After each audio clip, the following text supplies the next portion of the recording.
It is very amazing that even though all of us we have been thinking right from the beginning of our life, but rarely we have thought where was the thought before we thought it.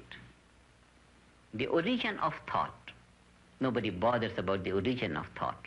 How the thought starts and how it develops to come to be appreciated as a thought on the conscious thinking level.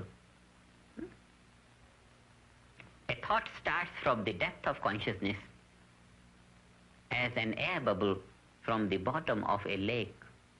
As the air bubble starts, it's very fine, and as it comes up, it becomes bigger and bigger and bigger. Coming up on the surface, it explodes, and there it is appreciated as a bubble.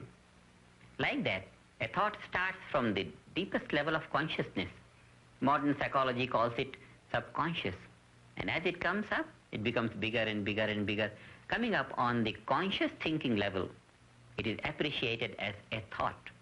In transcendental meditation, we experience the thought on the ordinary thinking level, on the surface level of the mind, on the conscious thinking level, and appreciate its finer states till the conscious mind reaches the source of thought, and thereby the conscious mind expands.